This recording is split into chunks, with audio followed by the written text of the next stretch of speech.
versus Stephanie Brenner, case number 23FB1264. Stephanie Brenner.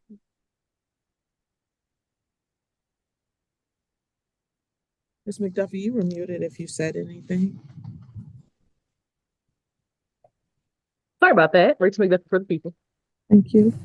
Assistant Public Defender Sandra White on behalf of Stephanie Brenner. Thank you. All right, we're here today for a review in this matter. Ms. Brenner needs to provide proof of any of her community service that she's done and pay on her fines and costs. Ms. Brenner, we had a conversation and she is in somewhat of a unique situation. She said that she's unable to do the community service, and at this time she's unable to pay any fines and costs. I did tell her that she has to do one or the other. Unfortunately, she says at this time she can't do either. And I told her that the court is going to make a decision for her that she may or may not like. Not what you said, but okay. I'm sorry. Well, I said it in a different way. My court costs are already paid. They've been paid. Oh, okay. My apologies. Yeah. That's right. Your court costs have been paid. I'm sorry. My apologies. It's the community service that we were discussing. Service. I'm having a reading comprehension problem today. So what's going on with the community service and why can't she do it? Are you asking me? Transportation and trying to get places, and she doesn't have the money.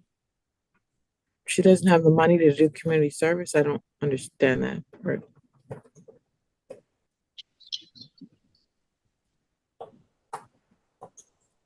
Ms. Brenner? Yes. You were not given probation at this time. You were given the option to get these things done so you didn't have to do probation. Correct. You're either going to get the things done or you're going to be placed on probation. And then if you don't do the probation. As I explained to her, I think she's getting me confused with somebody else because we did not have the conversation that she said we did. I explained to her that I do not have a means of transportation, and she brought up Lyft and Uber.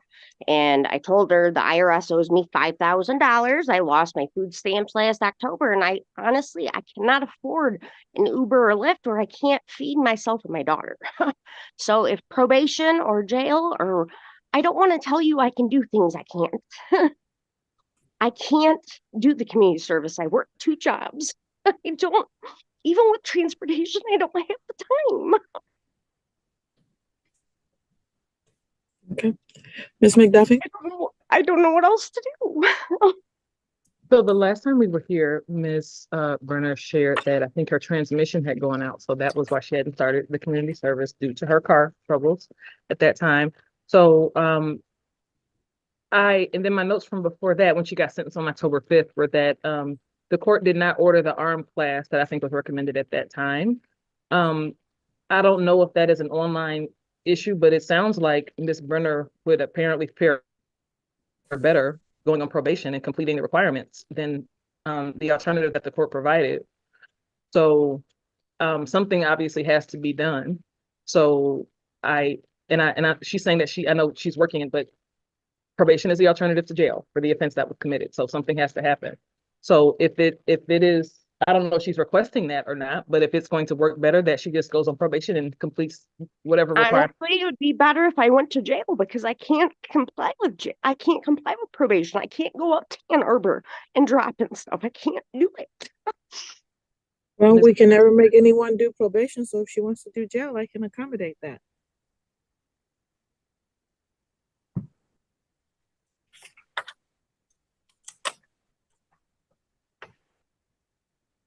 If I go to jail, I would request that I don't get taken off my Suboxone like I did last time. I have a prescription for it. I have a doctor. They took me off it. They didn't give it to me, and I was sick as hell. Ma'am, unfortunately, I can't control what the jail does. I can put a note in there indicating that you're on Suboxone and ask that they please respect that, but I cannot make them do that. That's great. Do you understand what my charge is for? I saved 2 dogs' life. If I wouldn't have done what I did, these dogs would be dead. He has the dogs back, and I don't understand why I'm being punished. Well, that is your version of what happened. That is not his version of that. And in addition to that, I already gave you the benefit of not having to go on probation, and I struck a number of things and gave you the lowest fines possible and gave you community service. And you're telling me you won't I do don't that. know what else to do. I can't make promises I can't keep. Well, I don't want to tell you I can do this stuff and not do it and come back and get screwed. all right. I'm just trying to be honest. Well, then there's a consequence for not doing what you're ordered to do when you commit a crime, ma'am. Okay. All right. All right. So the sentence is going to be 30 days in the Washington County Jail. Is when do you want to turn yourself in for that? Probably not until my daughter is out of school. Well, then I'll issue a bench warrant. You don't have a choice to just say you're not gonna do the community service, ma'am. I'm not saying I'm not doing it. I'm saying I can't. It's not an option. Okay. I go to jail for 30 days, I'm gonna lose both of my jobs. I'm gonna be super screwed. Okay, well, But those are nobody your cares. choices. But nobody cares. So it's fine. All right.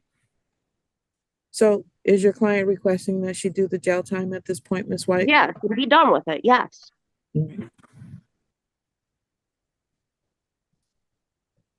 30 days in the Washington County Jail, 0 credit.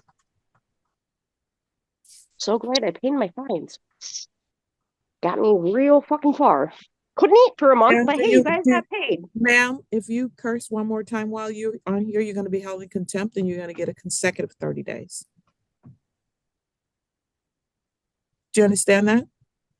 Yes, ma'am.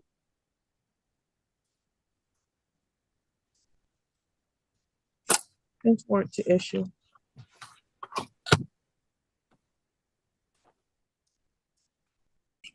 It appears that Mr. Jordan was arraigned before the magistrate on his violation of probation on February 14th of 2024. And at that time, and I'm gonna advise you again, sir, you're here because you failed a drug and alcohol screen test disorder, failed to complete the MAD victim impact panel, failed to complete an assessment at community corrections, and to follow any of the recommendations made by the probation department. It is, at this time, you have a right to have a hearing on this matter, at which time, if you are found guilty or if you were to admit guilt, you could be subjected to the original maximum penalty. The recommendation right now is to revoke the probation and to sentence you to the maximum penalty. Have you had a chance to go over that report with your client and what his options are and what would he like to do? I have, Your Honor. Mr. Jordan decided that he will be admitting to the violations. And if we may, we'd like to offer not an explanation, but just as much mitigating information as we can.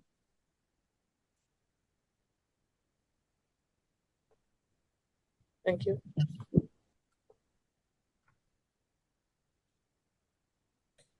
Sir, is it true that you failed to do all the things that I just listed? Yes, I find that there's a knowing and willing admission to the violation. Oh, well, first of all, can you raise your right hand? Do you swear or affirm that the testimony you just gave is true to the best of your ability? yes, All right, thank you. You may lower your hand. All right, I find that there's a knowing and willing admission to the violation. Are you satisfied, Ms. McDuffie? Yes, Your Honor. Ms. Mullen? Your Honor, I talked yesterday to Mr. Jordan. I think the best way to kind of explain what he told me is, he just got very overwhelmed with life, and that's, no excuse. I think he just kind of stuck his head in the sand, and we talked yesterday, and really I asked him in depth if he thinks he can comply with probation. He thinks he can. He had moved to Detroit, and he said he was working. He had 2 jobs. He's recently now, I think, down to 1 job. He's been taking care of his girls. He has them on the weekends. I think he just kind of got overwhelmed and he didn't do anything that he needed to do on this. He said he does think he can comply if given one more chance. We did talk about if possibly if the court would allow, our request would be that he be placed on a scram tether or a sober link. He thinks that would eliminate some of the stress of not having to comply with testing. You know, I'm not sure why he didn't do the MAD impact panel or reach out to probation. He absolutely knows going forward he will have to do those things. So if the court would be willing, we would just allow or ask for one last chance for him to try to comply with this probation. And as I said, be placed either on the scram tether or receive a sober link. And he knows, of course, that this will be the last chance for him to try to comply with the probation, but we would ask it on his behalf and, just give him the last chance, especially being a parent and having his girls on the weekend. He would really ask the court for that chance. Thank you for all of that. As to whether or not you believe that there is a factual basis for the violation of probation, do you satisfy? I am sorry, Your Honor. I am satisfied. Thank you. As for your request today, Ms. McDuffie, any response from you? I heard that explanation. I just don't understand it. I mean, life is, I think, difficult for all of us and overwhelming. Some of us have children and some don't, and we have various life stressors. But to be overwhelmed would maybe explain not having completed some things. But it looks like Mr. Jordan was sentenced in November of 2022. He had a violation for THC positive at that time, and that was incorporated into his sentence. And so all of these things that he hasn't done, he's failed to do since that time, including, it looks like the only thing that he's done was test once, which was the requirement that he do so after getting picked up on his bench warrant, not even contacting probation to say, I am overwhelmed with things going on in my life right now. I'm not sure I can do this. I just don't understand how it's possible for a year and a half to completely put your head in the sand, I think, as his attorney mentioned, and not do a single thing. And I don't know what assurance this court should have that he is ready to begin complying or even communicating with probation at this point. I don't know why we should believe that. It doesn't make any sense to just not say a word to anybody about anything for that long.